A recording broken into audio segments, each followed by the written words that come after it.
अस्सलाम वालेकुम and welcome to कुछ क्रिकेट हो जाए। और जिस तरह मैं बार बार कहती हूँ कि खूब क्रिकेट हो रही है और हुए जा रही क्रिकेट, मगर बड़ी अनएक्सपेक्टेड क्रिकेट भी हो रही है। जहां आप कहते हैं नहीं जी ये हाई फाई मैच होगा, हाई इंटेंसिटी मैच होगा, वहां इतना वन साइडेड मैच हो जाता है कि आपको यकीन ही नहीं आता कि अचानक इतनी स्ट्रांग इतनी अच्छी टीम को हो क्या गया। बट जिस मैच की मैं आज बात कर रही हूँ, 2 मैचेस खेले गए आज T20 वर्ल्ड कप 2021 में। पहला जो मुकाबला था that was Sri Lanka versus south Africa. बड़ी सेटल लग रही थी श्रीलंका, स्टार्ट अच्छा नहीं मिला था बट उसके बाद काफी सेटल लग रही थी। बट अचानक से साउथ अफ्रीका ने चीजें टर्न अराउंड की एंड इवेंचुअली साउथ अफ्रीका ने जो है वो 4 विकेटों से जीत हासिल की। दूसरा मैच जो हुआ बड़ी उसकी चर्चा थी बिकॉज ये इस ग्रुप का टॉप मैच था, क्योंकि दोनों वो टॉप टीम्स थी जिनको ये देखा जा रहा है कि ये दोनों टीम्स जो है वो सेमीफाइनल का हिस्सा बनेंगी। इंग्लैंड वर्सेस ऑस्ट्रेलिया, और आज इंग्लैंड ने ऑस्ट्रेलिया के साथ ऐसा कुछ किया कि ऑस्ट्रेलिया सब कुछ करना भूल गई और बिल्कुल कोई परफॉर्मेंस उस तरह की ऑस्ट्रेलिया की तरफ से आई नहीं और सिंगल हैंडेडली कॉम्प्रिहेंसिवली इंग्लैंड ने जीत हासिल की और जीत 8 विकेटों से हासिल की। सो आपको और जरा इन डेप्थ बताते हैं कि क्या हुआ आज के इस मैच में। पैकेज पर लिटरली जोस बटलर ने जो है वो लाठी चार्ज ही किया और इस लाठी चार्ज के हवाले से भी हम बात करेंगे। डिस्कशन के लिए मेरे साथ मौजूद हैं Moin Khan and Suhaib Alvi. Welcome to the show both of you. But क्या क्या किया और कितना स्ट्रांग लाठी चार्ज हुआ, जरा मैच समरी पे भी नजर डाल लेते हैं कि फिर अपनी कॉन्वर्सेशन को हम स्टार्ट कर सके। सो ये हालो अहवाल था इस मैच समरी का। ऑस्ट्रेलिया ने बैटिंग की, फिंच 44, एस्टन एगर ने 20 रन बनाए, स्टार्क ने 13 चिप इन किए, 125 रन सिर्फ बना की टीम ऑस्ट्रेलिया। जॉर्डन ने 3 विकेट हासिल की, वोक्स ने 2 और मिल्स ने 2 विकेट हासिल की। जवाब में इंग्लैंड ने 12 ही ओवर में जो है वो काम तमाम कर दिया। आधे से ज्यादा काम तमाम तो जोस बटलर ने 71 नॉट आउट रहे, 22 रॉय ने बनाए और बेस्टो ने 16 नॉट आउट रहे। एगर ने 1 विकेट ली और एडम जंपा ने भी 1 विकेट ली और इस तरीके से 8 विकेटों से इंग्लैंड को जीत हासिल हुई। England is looking very very strong, a very strong team. और जब भी मैं बात करती हूँ कि कौन सी टीम किस ग्रुप से आ रही होगी, क्योंकि जहन में एक ख्याल आता है। आज मैं अभी सुहेब से यही डिस्कस कर रही थी कि मैंने माइकल वॉन की एक ट्वीट देखी और उस ट्वीट में माइकल वॉन ने कहा था कि आज जो ऑस्ट्रेलिया इंग्लैंड का मैच होगा वो इसलिए जीतना चाह रहे होंगे कि वो सेमीफाइनल में जाके पाकिस्तान को अवॉइड कर सकें। एक अजीब सी खुशी हुई, समझ नहीं आया रिएक्ट कैसे किया जाए इस बात में। आई थिंक बात मुझे भी कुछ ऐसी लग रहा है, फीलिंग आना शुरू हो रही है। जिस तरह इंग्लैंड की आज परफॉर्मेंस देखी, आउट क्लास टोटल किया, पाकिस्तान ने भी अपना 3 मैचेस जीते हैं, बड़े अच्छे मैचेस जीते हैं। नजर आ रहा है एक टीम खेल रही है, exactly. यहाँ भी इंग्लैंड की नजर आ रही है जो स्ट्रेंथ है इनकी, कि जिस तरह आज ऑस्ट्रेलिया जैसी तगड़ी टीम को जिस तरह इजीली मारा आई थिंक ये बड़ी कमेंडेबल परफॉर्मेंस थी। बहुत ही मजा आया मैच देख के, although it was a one sided match, but मजा ये आया कि बड़ी टीम को आपने बिल्कुल ही बैकफुट पे कर दिया। तो ये बड़ी क्वालिटी थी वोक्स ने जिस तरह स्टार्ट किया। 2 विकेट इनिशियली ली, गेंद थोड़ा सा हमने देखा आज स्विंग हो रहा था गेंद और उसमें अच्छी जगह पे लेंथ पे बॉलिंग की। एंड देन अगेन जिस तरह का वोक्स ने कैच पकड़ा स्मिथ का, outstanding performance. I think starting में नजर आया कि उनका दिन है, ऑल्दो के एंड में उन्होंने 2 छक्के जरूर खाए थे क्योंकि उस वक्त और कोई चांस नहीं था ऑस्ट्रेलियंस के पास हिट मारने के लिए। लेकिन अगर बॉलिंग देखी जाए, I think outstanding bowling, specially him and Jordan. Jordan ने भी जिस तरह बॉलिंग की, मिल्स ने विकेटें जरूर ली लेकिन 11 रन के एवरेज के साथ विकेटें ली आई थिंक। और एक ब्रेक थ्रू जो आदिल ने दिया वो भी मैं समझता हूँ कि बहुत ही जबरदस्त। It was a very convincing performance I think, जिस तरह बॉलिंग स्टार्ट की थी। एंड देन अगेन बैटिंग में तो बिल्कुल ही कहना चाहिए बटलर साहब ने, बिल्कुल बटलर ने तो ऐसी तैसी वो जो करते हैं ना, बिल्कुल served Australia. Yes, the Butler served Australia very well. Exactly. But वो exactly जिस तरह इंग्लैंड की जितनी क्लिनिकल परफॉर्मेंस रही है, so it would be right to say कि इस ग्रुप में इंग्लैंड है तो इस ग्रुप में पाकिस्तान। एब्सोल्युटली, देखिए इंग्लैंड इज नंबर 1 T20, तो जब वो वर्ल्ड कप में आए थे उसी वक्त एक्सपेक्टेशन थी they will do well. The first 2 matches, okay, it was a challenge for the other teams, but today तो एक equality लग रही थी, although Australia is way down. I mean वो इंग्लैंड के लेवल की नहीं है, but still the way Australia had progressed in the last 2 matches लग रहा था।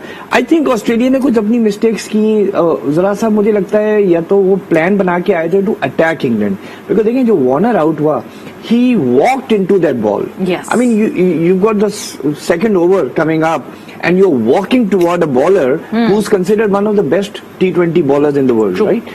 तो जाहिर बात है जब बॉल खड़ी हुई तो एज लग के चली गई।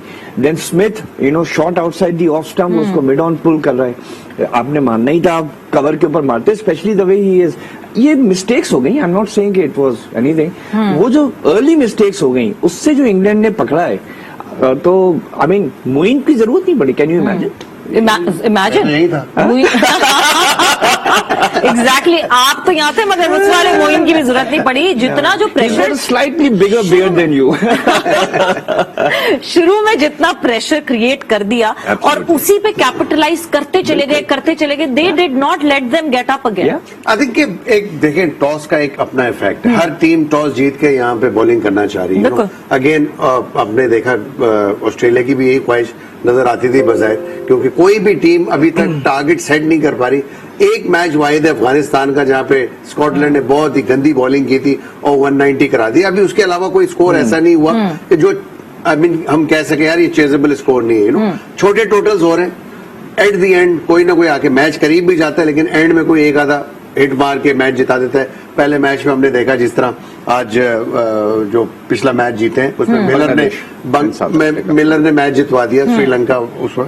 तो आई थिंक इसी तरह पाकिस्तान का मैच अगर देखें, मैच फंसा हुआ था अफगानिस्तान से, आसिफ अली एक वन साइडेड मैच कर दिया।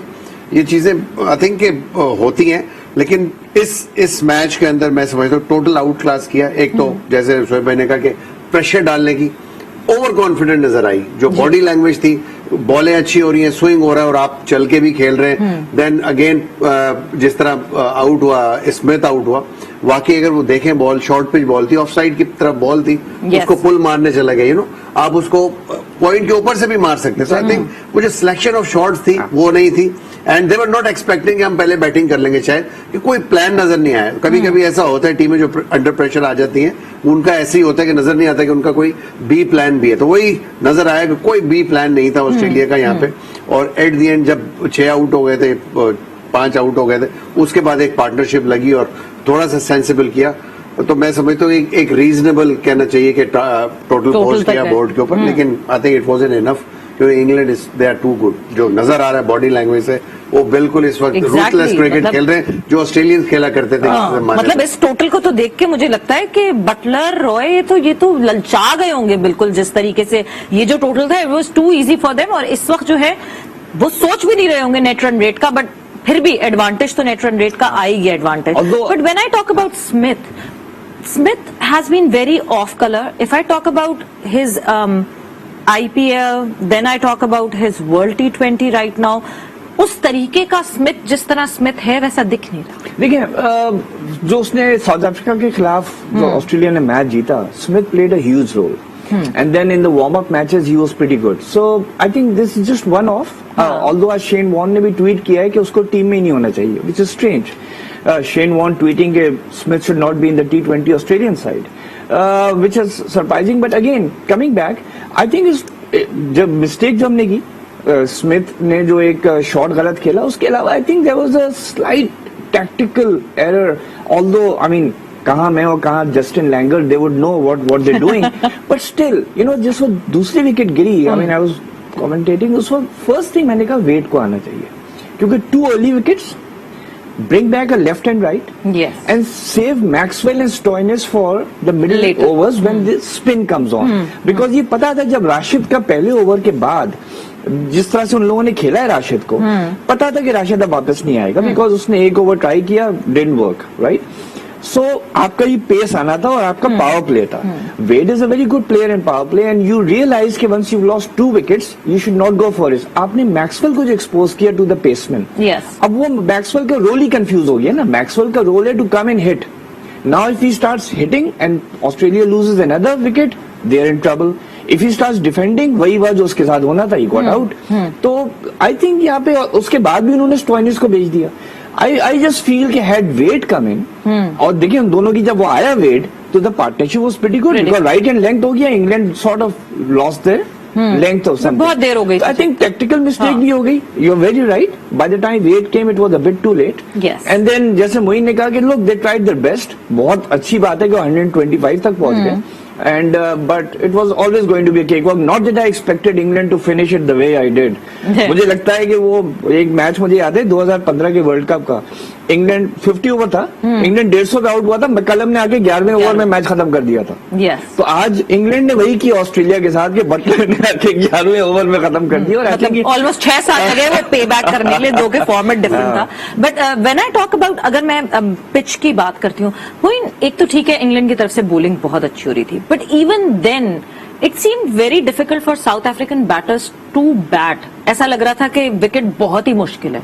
बट वंस जब इंग्लैंड बैटर्स आए तो एकदम से लगा जैसे स्ट्रिप ही अलग हो गई, किसी अलग स्ट्रिप पे खेल रहे। वॉज इट द टाइमिंग के उस टाइमिंग के साथ साथ the wicket gets easy to bat, और इंग्लैंड वॉज बोलिंग आउटस्टैंडिंग?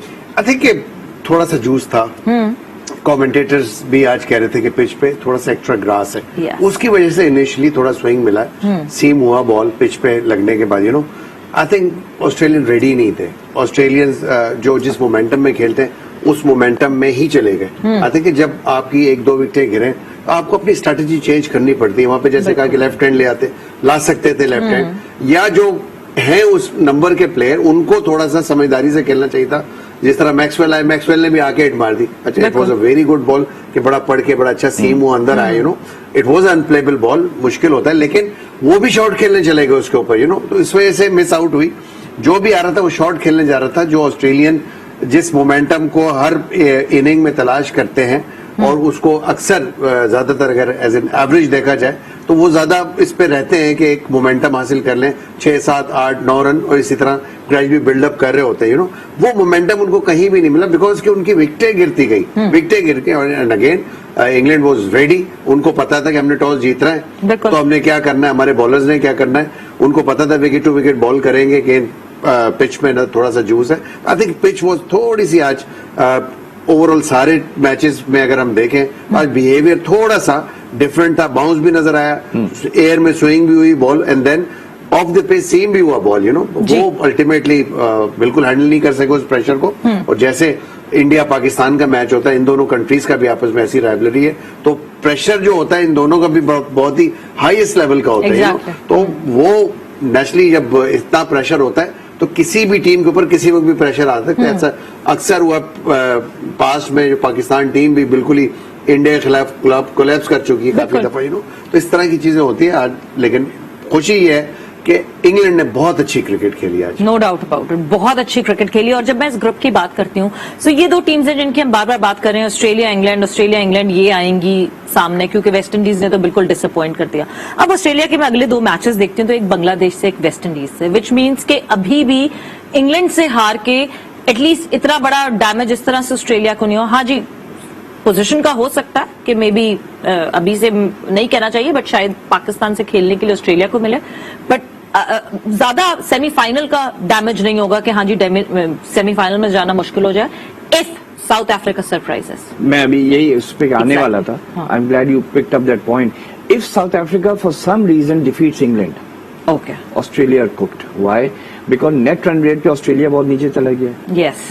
अच्छा, और अगर साउथ अफ्रीका ने इंग्लैंड को हरा दिया, साउथ अफ्रीका ऑस्ट्रेलिया का तो मैच हो चुका है, then it is a problem. अच्छा, साउथ अफ्रीका के चांसेस कम लग रही हैं, but the probability of them beating England is greater than the probability of West Indies or Bangladesh beating Australia.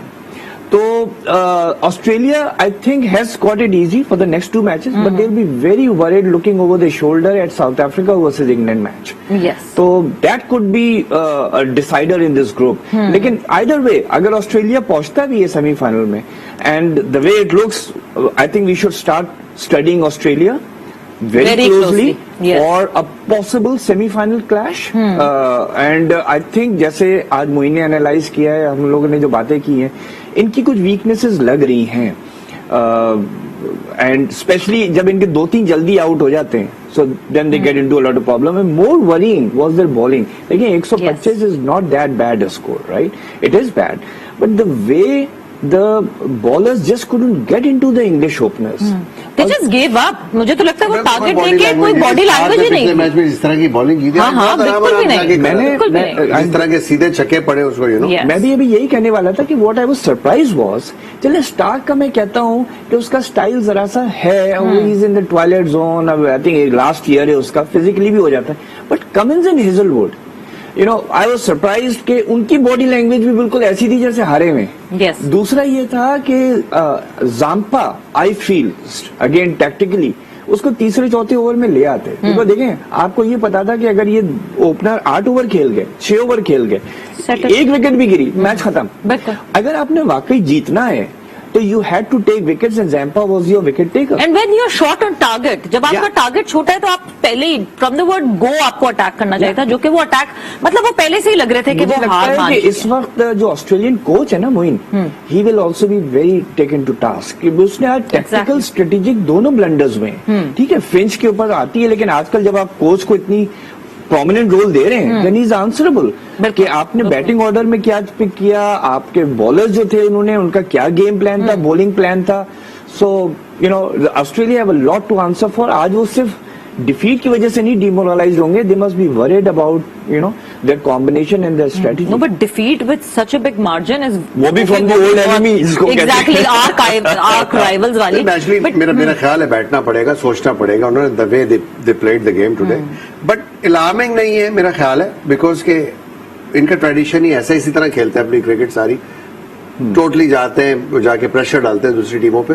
आज आउट हो गए, बैड फॉर्म कह लें या बैड डे, बैड नाइट कह लें, very very good point. But मेरा नहीं ख्याल कि इतने पैनिक होंगे उनकी मैनेजमेंट, क्योंकि सारे ही बड़े स्ट्रॉन्ग हेडेड लोग हैं ऑस्ट्रेलियंस, यू नो।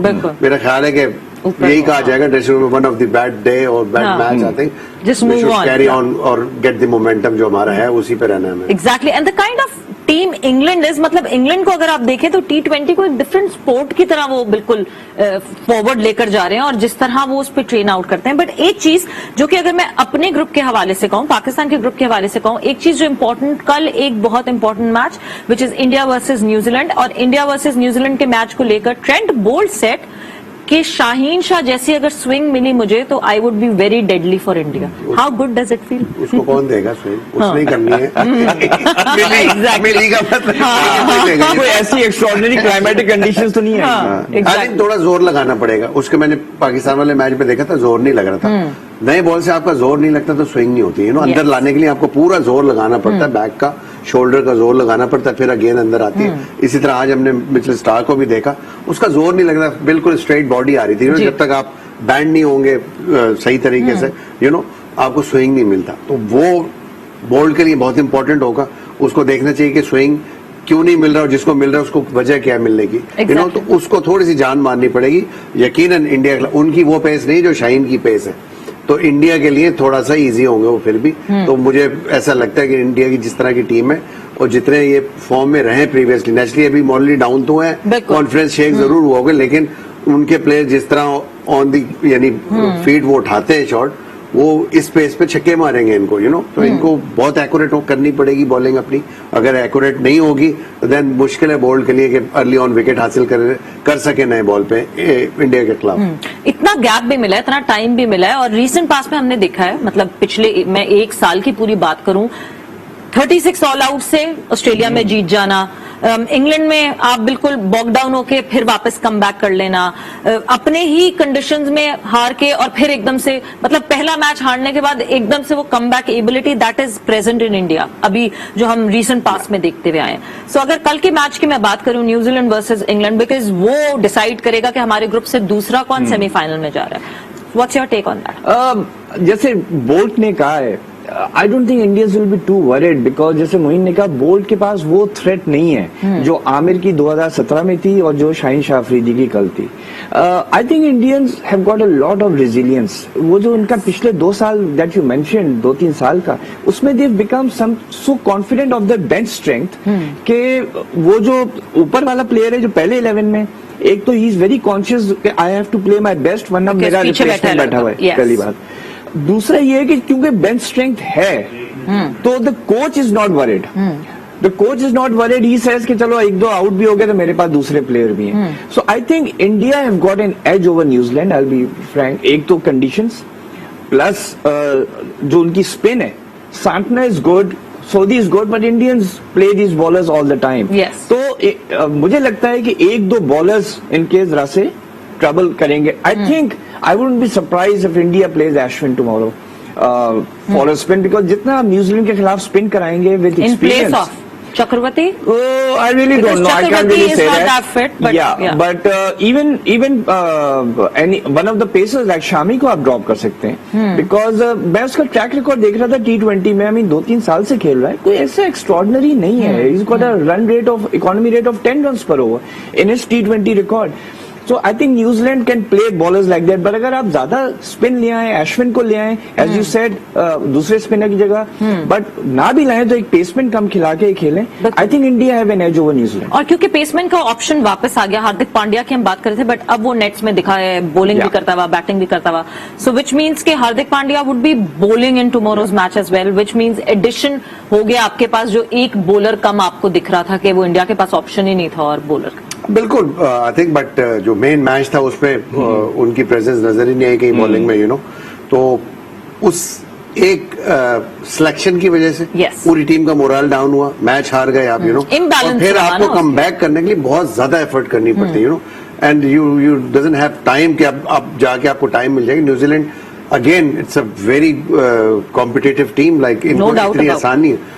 इनका जरूर वोट इंडिया की तरफ होगा, बट मैं देख रहा हूँ, मुझे तो न्यूजीलैंड नजर आ रही है मैच जीती भी इंडिया से. अच्छा ना, यहाँ भी एक मैच होना चाहिए. इंडिया की जो बॉडी लैंग्वेज थी पिछले मैच में भी अच्छी नहीं थी, एंड देन नेचुरली हार गए इतना बड़ा मैच, उससे और डाउन होंगे. फिर एक बहुत बड़ा गैप आया, तो एकदम आना, फिर उस फॉर्म में आना और अटैक करना टीमों के ऊपर, तो आपके ओपोनेंट कोई आम टीम नहीं, एक अच्छी टीम है.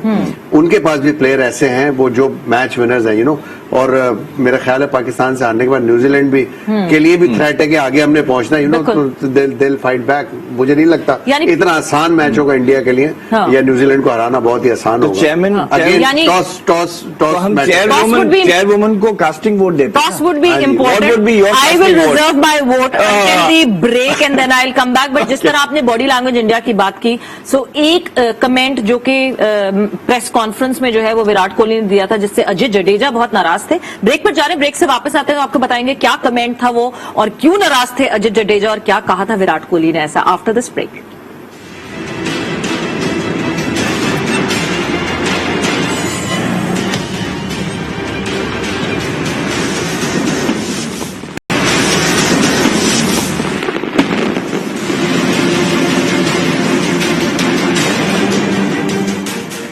क्रिकेट हो जाए में एक दफा फिर से खुशामदीद in conversation with Moin Khan and Sohaib Balvi. और ब्रेक पे जाने से पहले डिस्कशन ये हो रही थी कि विराट कोहली ने ऐसी क्या चीज कही थी प्रेस कॉन्फ्रेंस में पाकिस्तान इंडिया के मैच के बाद, जिसकी वजह से अजय जडेजा भी बहुत ज्यादा डिसअपॉइंटेड थे. बिकॉज ही मेंशन्ड कि हम मैच तो पावर प्ले में ही हार गए थे जब 2 विकेटें गिर गई थी. So Ajay Jadeja was very sceptical about this comment के, मतलब खुद विराट अगर खड़े हुए थे और उसके बावजूद अगर वो ये मान गए थे तो डेफिनेटली ये मैच हारना था. सो डू यू थिंक कि जो हम वॉकडाउन बॉडी की बात करते हैं, वो जो आप उस वक्त बात कर रहे हैं कि वो दिखी, बहुत ज्यादा मैटर करती है, स्पेशली अगर कैप्टन की ऐसे हो जाए. कैप्टन ने ये बात की पोस्ट मैच प्रेस कॉन्फ्रेंस में, नॉट ड्यूरिंग द मैच वो बात की. ड्यूरिंग मैच किसी की भी स्ट्रेटेजी ये नहीं होती है कि आप 2 आउट हो गए तो हम हार जाएंगे. वो प्रेशर होता है नेचुरली. उसने बेसिकली उस क्वेश्चन को इस सिम में बताया है, या उसने डिफाइन करने की डिस्क्राइब करने की कोशिश की कि वो सिचुएशन ऐसी थी कि हम पे प्रेशर पड़ा, और जब आपके टॉप प्लेयर एकदम एक ओवर में आउट हो जाएंगे तो प्रेशर पड़ जाता है. वहां उनकी जो स्ट्रैटेजी थी, लाइक जिस तरह वो मारते हैं पॉजिटिवली इंडियंस, वहां थोड़ा सा उनको थोड़ा सीधा खेलना पड़ा ना बल्ले से. बेसिकली ये कहने का मकसद, तो आई डोंट सी एनीथिंग कि उसमें कोई ऐसी बात थी. आई थिंक जो अच्छी बात है, जो प्रेज करने वाली बात है कि फ्रॉम इंडियन कैप्टन और पाकिस्तानी कैप्टन इस तरह की प्रेजिंग अपने ओपोनेंट के खिलाफ आती है, जब वो अच्छा जेस्चर होता है कि एक अच्छे स्पोर्ट्समैन स्पिरिट वाले क्रिकेटर की, स्पोर्ट्समैन की निशानी होती है. I think nothing else. कोई भी कप्तान, चाहे वो इंडिया को पाकिस्तान को, इंडिया पाकिस्तान आपस में कोई हारना नहीं चाहेगा कभी भी, बट ये वही प्रेशर्स होते हैं जिसमें ये कहा गया होगा कि हाँ उस टाइम पे वो टर्निंग पॉइंट था, ये जिसकी वजह से जो है इंडिया हार गया. आई थिंक उसको मेरा अपना जाती ख्याल है अजय जडेजा गलत मतलब ले गए. वो चूंकि अब मेरा मतलब है इंडियन क्रिकेट टीम से करीब नहीं है, इंडियन क्रिकेट बोर्ड से करीब नहीं है, उनका एक रोल है मीडिया के अंदर. Then they need to create some stories and something to be on the limelight maybe. इस वजह से बहुत ज्यादा इस तरह का criticism हुआ है इनके इस comment. अच्छा, what I gathered, unless I missed that exact statement that you said, जो मैंने विराट की सुनी थी conference, and you I think there in the room, you might back me if unless I am wrong, कि उसने ये कहा था कि देखो it's very difficult to come back जब हम 20 for 3 से, तो उसने मेटाफोरिकली कहा था कि we lost the match in the power play. Why? एक तो आपके दोनों ओपनर उड़ गए, प्लस आपका नंबर 3 भी उड़ गया, नंबर 4, तो उसने कहा it's very difficult to come back from 20 for 3, right? अब अगर उसने कहा लॉस्ट द मैच मींस कि एज निकल गई, I mean we lost the edge, we lost the advantage, उसको भी बार बार लोग कहते हैं we lost, they use the word lost, but actually what they meant was कि एडवांटेज ही निकल गई, आपके टॉप 3 उड़ गए। In the clip that was picked out was we lost the match in the power play, तो इस वजह से वो कॉन्टेक्स्ट के बगैर खबर बनी ना, because I am myself, I am a writer, we use this jingoistic language at times कि you know we lost it and this that, इसके मतलब नहीं है कि वो कम बैक नहीं हो सकता था या पाकिस्तान को आउट नहीं कर सकते थे, तो probably that was the reason, but again you know, after the fact, the important thing is what Moeen said, कि देखें दोनों कप्तानों ने एक दूसरे को अप्रिशिएट किया है, पाकिस्तान ने इंडियंस को किया है, इंडियंस ने पाकिस्तान को किया, इंडियंस को ज्यादा क्रेडिट जाता है बिकॉज वो हारे हुए थे from an arch enemy in today's environment. It's a very brave thing for Kohli to do. बिल्कुल, जिस तरह बिल्कुल किया, और आप सपोर्ट कर रहे हैं इंडिया को कि कल का मैच इंडिया जीतेगी, और आप support is different, My analysis is you're predicting 55-45 in favor of India. ये अब आहिस्ता आहिस्ता 55-45 नहीं, give a good heavy नहीं, why should I? Because देखिए न्यूजीलैंड जैसे उन्होंने कहा is a good team. 10% भी बहुत वेरिएंस होता है, I mean Brexit 55-45 से हो गया था। सेफ खेलने आप क्या कहते हैं? परसेंटेज बताए अब आप 55-45 70-30। What about your casting vote?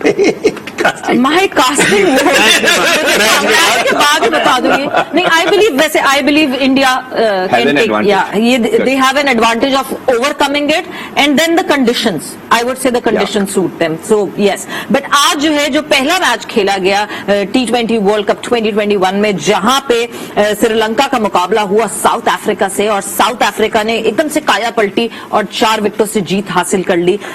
One more hat trick, अभी उससे पहले हमने कैम्फर की हैट्रिक देखी थी राउंड्स में, और अब जो है Hasaranga, another hat-trick for him.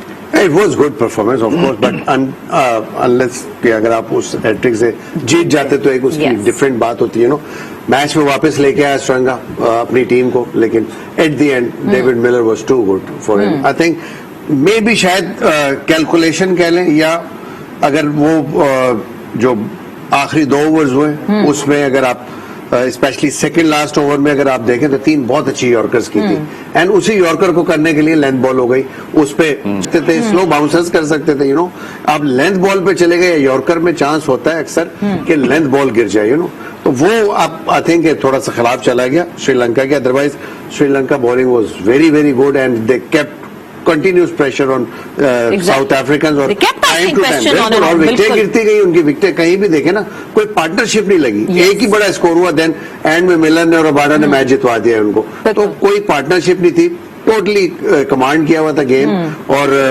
South African नजर आ रहा था बाकी बैकफुट पे, but again it's a game of T20, uncertainty, full of uncertainty, और एंड में 2 ओवर जो थे वो मैच ही पलट गया। बिल्कुल perfectly seesaw tug of war kind of match जिसकी हम बात करते हैं, क्योंकि श्रीलंका वर्सेस साउथ अफ्रीका इसी तरह का मुकाबला हुआ। पैकेज पे नजर डालते हैं कि क्या क्या हुआ, और फिर अपनी डिस्कशन को आगे बढ़ा। बिल्कुल जी, लास्ट बॉल पे बिल्कुल आके फिनिश होना, गोइंग टू द वायर, यही मजा आता है मैच का। मैच समरी पे भी नजर डाल लेते हैं जल्दी से कि क्या क्या हुआ, और फिर डिस्कशन को आगे बढ़ाते हैं। किस तरह की परफॉर्मेंस रही? श्रीलंका बैटेड 142 रन श्रीलंका ने टोटल बनाए, Pathum 72, Asalanka 21 and Shanaka 11 run. Tabraiz Shamsi was brilliant today, the kind of bowling he did, it was lethal from him. 3 विकेटें हासिल की, उसके बाद जो है नॉर्किया ने भी 2 विकेटें हासिल की। बवूमा ने जवाब में 48 रन बनाए। Miller was totally killer in the end, जिस वजह से जो है बिल्कुल एज तक पहुंचा सके वो मैच को। 23 रन बनाए। मार्कराम ने 19 रन बनाए। हसरंगा ने 3 विकेटें हासिल की और चमीरा ने 2 विकेटें हासिल की, और इस तरह जीत हासिल की साउथ अफ्रीका ने 4 विकेटों से। But it was a good match, मतलब मजा आया आपको, मतलब जो हम मैच सोच रहे थे कि ऑस्ट्रेलिया इंग्लैंड का होगा, वो वैसा नहीं हुआ, मगर उससे पहला वाला match and I was very confident कि श्रीलंका विल विन। जब 140 पे वो हो गए थे, पहले तो शुरू में उन्होंने अच्छी इनिंग्स खेली, 61 for 1 थे in about 9 overs. South Africa pulled them back, but again 142 on this pitch with the Sri Lankan spinners were there. I think South Africa, जैसे उस दिन वेस्ट इंडीज ने किया, they now realizing what their best 11 is. Right आज बबूमा को number 4 पे वापस ले गए, जो मिडिल ऑर्डर बैट्समैन है, फिर प्रिटोरियस को ज्यादा चांस दे रहे हैं. So I think they coming in combination with this. रह गया जो स्ट्रेटेजी थी near the death, perhaps Sri Lankans ने जब वो हैट्रिक लिया ना हारा से, वो कुछ रिलैक्स हो गए. They said oh we got the match, ठीक है ना, बिकॉज काफी मुश्किल था उस वक्त. अच्छे खासी कितने 112 पे 6 हो गए थे जी, and it was the 18th over. I think ये कुछ रिलैक्स भी हो गए. ऑल्दो इनको मिलर का बैकग्राउंड पता होना चाहिए था. When we were talking during the match, and मैं रबाडा को तो नहीं एक्सपेक्ट कर रहा था, उसने भी 6 मारा. मुझे लगता है वो तौसीफ अहमद का सिंगल जो था ना शारजा वाला, उतना ही वैल्यूबल आज रबाडा का 6 भी था. तो और वो भी सिंगल जो लेग बाय उसने लिया जिसमें मिलर की बात. But I think Sri Lanka lost it in the end because जो उन्होंने गेंदे की है मिलर को, देखिए ना आपको 6 पड़ रहा है, वो जैसे मोइन ने बिल्कुल सही कहा कि it's a length ball, joker की कोशिश होती. आपको जो 6 पड़ा ना, उसके बाद आपने रबाडा को वहीं गेंद कराई. चलिए Rabada is a lower order batsman, Miller को आपने वहीं भी गेंद कराई जहां उसने 2 बॉलें पहले आपको 6 मारा था. उसने वहीं से उठा के वहीं पे 6 मार दिया. So I think what Sri Lanka could have done is जरा सा वैरायटी लाते हैं. आपको पता है एक बॉल पे मिलर की स्ट्रेंथ है, वो अपना लेफ्ट लेग हटाएगा और आपको मारेगा मिड विकेट पे. वही उसने किया. शारजा है, छोटा ग्राउंड है.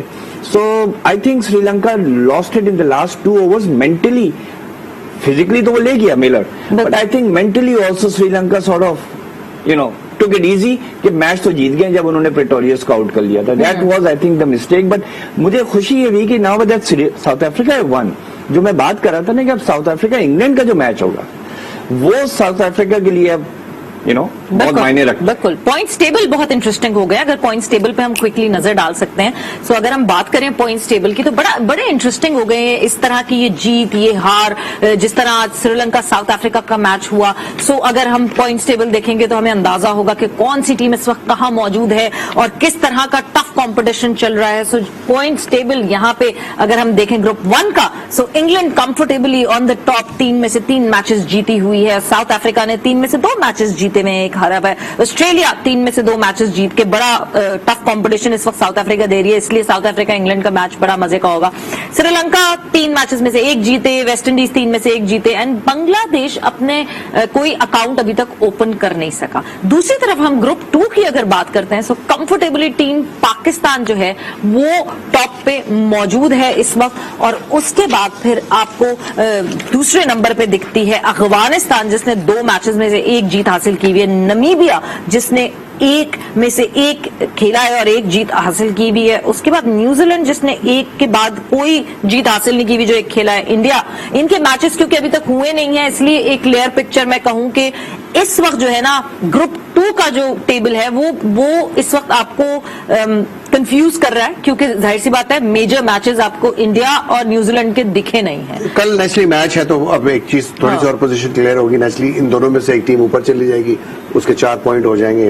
आई थिंक ये बड़ा ही इंपॉर्टेंट मैच है पूल 2 का इंडिया, और यहीं पे इस टूर्नामेंट की जो कहना चाहिए सेकंड टीम है वो आएगी यहाँ पे कि कौन इस पूल से नंबर 2 होगा. आई होप कि पाकिस्तान के लिए अब कोई ऐसा प्रॉब्लम नजर नहीं आ रहा to get the number 1 position in this group, whereas India के पास भी अभी प्रॉब्लम है, एंड देन अगेन न्यूजीलैंड के पास भी. तो ये मैच बड़ा टफ होने जा रहा है, इससे क्लियर हो जाएगी पोजीशन. बाकी टीमें इसमें कोई इतनी बड़ी टीमें नहीं है कि आपके प्रेडिक्ट करेंगे वो नीचे से कोई टीम ऐसे है, इन टीमों से भी ऊपर आ सकती है. तो मेरा नहीं ख्याल है. बट कल का मैच ऑफ कोर्स जैसे हमने बात की है, it's going to be very very tough for India. Exactly, tough for India and for you tough for New Zealand. और जो है जिस तरह बैलेंस की बात कर रहे हैं, तो ग्रुप 2 में एक आपको रियलिटी चेक आना शुरू हो जाएगा वंस जब कल वाला मैच हो जाएगा, क्योंकि आपको पता चल जाएगा कि कौन सी टीम और ऊपर आ रही है. सो देखना यह है कि कैसा होता है वो मुकाबला, मगर हम आपके सामने 11 बजे फिर से हाजिर होंगे. तब तक आपने रखना अपना ख्याल. थैंक यू, आप लोगों का बहुत बहुत शुक्रिया. आप लोग का बहुत बहुत शुक्रिया. टेक केयर, बाय बाय, अल्लाह हाफिज.